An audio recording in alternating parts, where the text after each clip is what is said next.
নির্বাচনের আগে ইস্ত্রি করা পাঞ্জাবি আর বড় টুপি পরে একদম ইরি খেতে নেমে যান। এই ব্লাডি সিটিজেনের রক্তের উপরে দাঁড়িয়ে আপনারা বিদেশে ব্যবসা করেন। আব্দুল আওয়াল মিন্টু মতো যারা আছেন, আপনাদের মতো যারা আছেন, যারা হচ্ছেন এলিট ব্রিড, আপনারা কোন মুখে আমাদেরকে ব্লাডি সিটিজেন বলে কোন মুখে আবার হচ্ছে গরিবদের কাছে ভোট চাইতে যাবেন?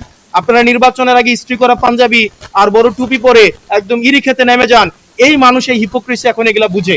আপনারা গার্মেন্টস শ্রমিক ফুটপাতে এখন যে যাচ্ছেন ভোট চাইতে ব্লাডি সিটিজেনের কাছে, আপনারা ম্যান্ডেটের জন্য ঠিকই ব্লাডি সিটিজেনদের কাছে আসেন। রাস্তার মধ্যে রক্ত দেয় ব্লাডি সিটিজেনরা।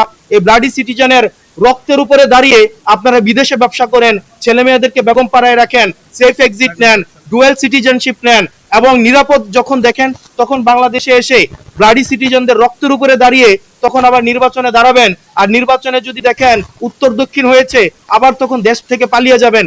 এই ধরনের বাংলাদেশ আমরা 24 পরবর্তী সময়ে আমরা এই বাংলাদেশ দেখতে চাই না। সেটি নিয়ে আমরা নির্বাচন কমিশন আপত্তি জানিয়েছি এবং সকল আইনজীবী এই জহুরুল ইসলাম মুসার প্রতি যে ধরনের আচরণ করা হয়েছে এটা সকল আইনজীবীদের প্রতি আমি মনে করেছি এটা তাদের মানহানি করা হয়েছে। এবং কমিশনের মধ্যেই সকল পক্ষের আইনজীবী, শুধুমাত্র যে জহুরুল ইসলাম মুসা না, সকল পক্ষের আইনজীবী, এখানে বিএনপি পন্থী বা অন্যান্য যেই আইনজীবীরা ছিলেন সবাই সেটা এই আব্দুল আওয়াল মিন্টুর আচরণে আহত হয়েছেন এবং তারাও সেখানে ইনস্ট্যান্ট তারা প্রতিবাদ জানিয়েছেন।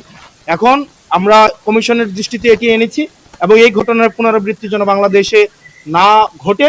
এই পলিটিক্যাল এলিটিসিজমের নিপাত অবশ্যই ঘটতে হবে। তারা তাদের মনোজগৎকে চেঞ্জ করতে হবে। এই 24 পরবর্তী বাংলাদেশে এসে 24 পূর্ববর্তী এলিটিসিজমের রাজনীতি যদি তারা করতে চায় তাহলে এই সিভিলিয়ান, এই ব্লাডি সিভিলিয়ানরাই তাদেরকে প্রত্যাখ্যান করবে।